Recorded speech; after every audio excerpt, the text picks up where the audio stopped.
Welcome to Uma ಅಡುಗೆ ಮನೆ. ನಾನಿವತ್ತು ಮಶ್ರೂಮ್ ಬಿರಿಯಾನಿನ ಹೇಗೆ ಮಾಡೋದು ಅಂತ ತೋರಿಸ್ಕೊಡ್ತಿದ್ದೀನಿ. ಬೇಕಾಗಿರುವಂಥ ಇಂಗ್ರೀಡಿಯೆಂಟ್ಸು ಈರುಳ್ಳಿ, ಟೊಮಾಟೊ, ಹಸಿಮೆಣಸಿನ್ಕಾಯಿ, ಕೊತ್ತಂಬರಿ, ಕರಿಬೇವು, ಆಮೇಲೆ ಸ್ವಲ್ಪ ಮಸಾಲೆ ಐಟಮ್ಸ್ ಬೇಕು. ಆಮೇಲೆ ನಾನಿಲ್ಲಿ ಮಶ್ರೂಮ್ನ ಕ್ಲೀನಾಗಿ ತೊಳ್ಕೊಂಡು ಕಟ್ ಮಾಡಿ ಇಟ್ಕೊಂಡಿದ್ದೀನಿ. ಸೊ ಈಗ ಒಂದು ಕುಕ್ಕರ್ಗೆ ಎಣ್ಣೆ ಹಾಕಿಬಿಟ್ಟು ಎಣ್ಣೆ ಚೆನ್ನಾಗಿ ಕಾದ ನಂತರ ಇದಕ್ಕೆ ಈಗ ನಾನು ಜೀರಿಗೆ ಹಾಕೋತಿದ್ದೀನಿ.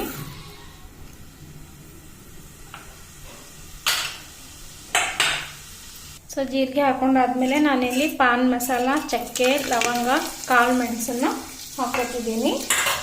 ಸೊ ಈಗ ಇದಾದಮೇಲೆ ಇದಕ್ಕೆ ಈರುಳ್ಳಿ,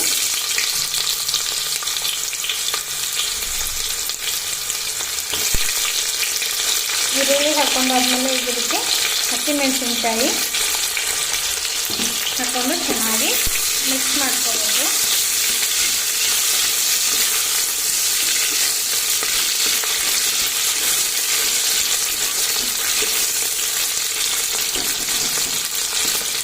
ಅದಾದಮೇಲೆ ಇದಕ್ಕೆ ಬೆಳ್ಳುಳ್ಳಿ ಹಾಕ್ಕೊತಿದ್ದೀನಿ. ಆಮೇಲೆ ಸ್ವಲ್ಪ ಕರಿಬೇವು,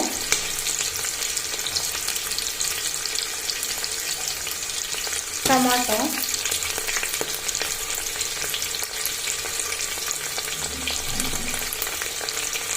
ಆಮೇಲೆ ಕಟ್ ಮಾಡಿ ಇಟ್ಕೊಂಡಿರುವಂಥ ಮಶ್ರೂಮ್ಸ್.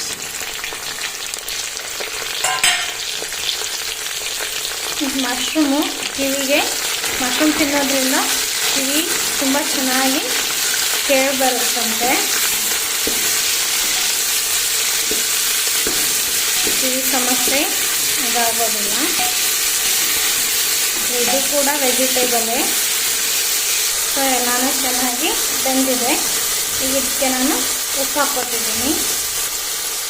ಸೊ ಉಪ್ಪು, ಆಮೇಲೆ ಅರಿಶಿನ, 1 ಟೇಬಲ್ ಸ್ಪೂನಷ್ಟು ಕರಿಖಾರ, ಆಮೇಲೆ ಕೊತ್ತಂಬರಿ ಸೊಪ್ಪು ಹಾಕಿ 1 ಗ್ಲಾಸ್ ಸೋನಾ ಮಸೂರಿ. ಸೊ ನೋಡಿ 1 ಗ್ಲಾಸ್ ಅಕ್ಕಿ ಹಾಕ್ಕೊಂಡಿದ್ದೀನಿ ನಾನು.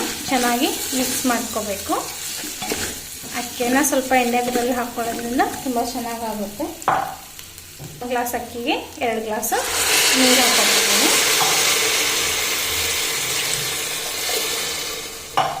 ಆಮೇಲೆ ಸ್ವಲ್ಪ ಕೊತ್ತಂಬರಿ ಸೊಪ್ಪು. ಈಗ ಕುಕ್ಕರ್ನ 2-3 ವಿಸಿಲ್ ಹೊಳಿಸ್ಬೇಕು. ಸೊ ನೋಡಿ 3 ವಿಸಿಲ್ ಆಗಿದೆ. ಆದ ನಂತರ ಮಶ್ರೂಮ್ ಬಿರಿಯಾನಿ ರೆಡಿಯಾಗಿದೆ. ತುಂಬ ಸೂಪರ್ ಆಗಿರುತ್ತೆ. ನೀವು ಕೂಡ ಖಂಡಿತ ಒಂದು ಸರ್ತಿ ಟ್ರೈ ಮಾಡಿ ನೋಡಿ. ಸೊ ನೋಡಿ, ರುಚಿಯಾದ ಮಶ್ರೂಮ್ ಬಿರಿಯಾನಿ ರೆಡಿಯಾಗಿದೆ. ಸಖತ್ ಟೇಸ್ಟ್ ಆಗಿರುತ್ತೆ. ನೀವು ಕೂಡ ಟ್ರೈ ಮಾಡಿ ಹೇಳಿ ಹೇಗಿದೆ ಅಂತ. ಇನ್ನೂ ನಮ್ಮ ಹೊಸ ರೆಸಿಪಿಗಳಿಗಾಗಿ ನಮ್ಮ ಚಾನಲ್ನ ಲೈಕ್ ಮಾಡಿ ಮತ್ತು ಸಬ್ಸ್ಕ್ರೈಬ್ ಮಾಡಿ.